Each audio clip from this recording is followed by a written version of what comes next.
"I guess now you're old enough to hear the truth," my mother said, staring at the birthday cake I bought for myself. My father didn't look at me at all.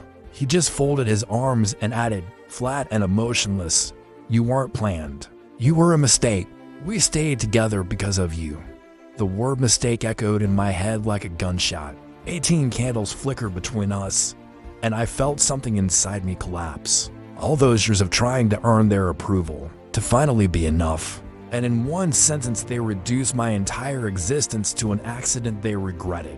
I didn't cry right away. That's the part that haunts me. I just stood there, staring at the cake, trying to process how the two people I had spent my entire life trying to impress could look at me and see a burden. I had imagined my 18th birthday differently. I thought maybe adulthood would mean respect. Maybe it would mean they'd finally see me as someone worth valuing. Instead, it felt like a verdict had been delivered. Growing up, I was always chasing something invisible: approval, validation, a sign that I mattered.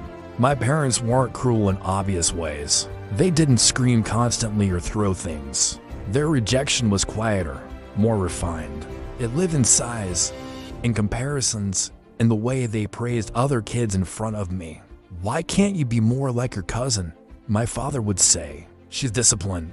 My mother would add, "You're just as sensitive." Sensitive, not dramatic, not focused enough, not athletic enough, not grateful enough. Every time I accomplished something, it was followed by a "but."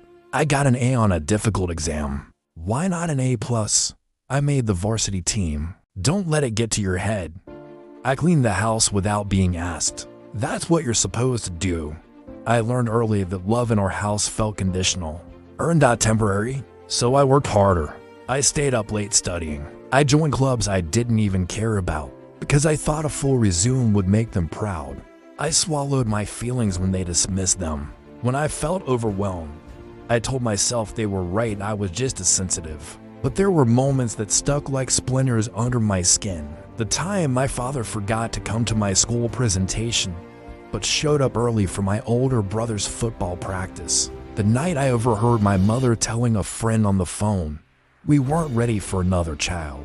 The way family photos were always carefully arranged, my brother in the center, me slightly off to the side. I told myself I was imagining the imbalance. That maybe every family felt like this from the inside. On my 18th birthday, I woke up hoping for something small, a card, a hug, a sign that I was stepping into adulthood with their support. Instead, the day passed like any other. No decorations, no special dinner. I bought my own cake on the way home from school, telling myself it didn't matter. I lit the candles in the kitchen while they watched from the table. That's when my mother said it. "You weren't planned." And then my father finished the thought like it had been rehearsed. "We had dreams before you, opportunities. Everything changed because of me." I felt heat crawl up my neck, my ears ringing. "So what does that mean?" I asked, my voice barely steady. My mother avoided my eyes. "It means we sacrificed a lot." My father added, "You should understand that. Understand that my life was the reason theirs felt smaller. Understand that my existence was an interruption." Something in me broke open then. All the late nights studying, all the silent tears after being compared, all the times I tried to mold myself into someone more acceptable. None of it had ever been about improvement. It had been about atonement. I had been trying to make up for being born. That night, I went to my room and stared at my reflection for a long time. I searched my own face for proof of mistake. I wondered if there was something fundamentally wrong with me, something that made me less worthy of love. Identity started to unravel. If the people who created me believe I was an accident, what did that make me? In the weeks that followed, the house felt colder. I stopped trying as hard. I stopped volunteering information about my day.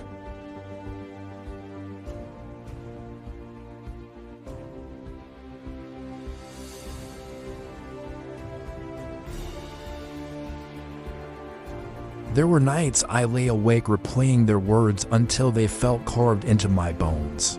"You were a mistake."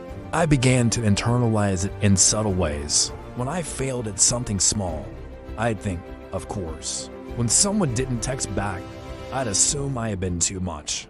I shrank myself in friendships, afraid of being a burden.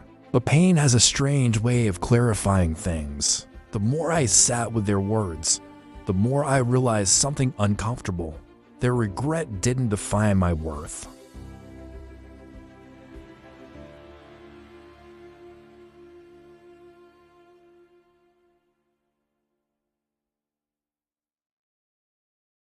The first night in my tiny apartment, surrounded by mismatched furniture and silence. I felt scared, but I also felt free. No one was there to measure me against anyone else. No one was there to remind me I had disrupted their lives. I worked part-time jobs. I struggled. I failed sometimes. But every success, no matter how small, belonged entirely to me. I started therapy during my sophomore year of college. Saying the words my parents told me I was a mistake out loud made them feel less like a truth and more like an event that happened, not a definition. Years passed. I built a career in a field I genuinely loved. I surrounded myself with people who celebrated my wins instead of minimizing them.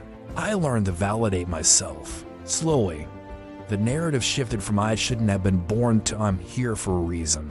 The reversal came unexpectedly. My father lost his job during an economic downturn. My mother called me one evening, her voice softer than I had ever heard it.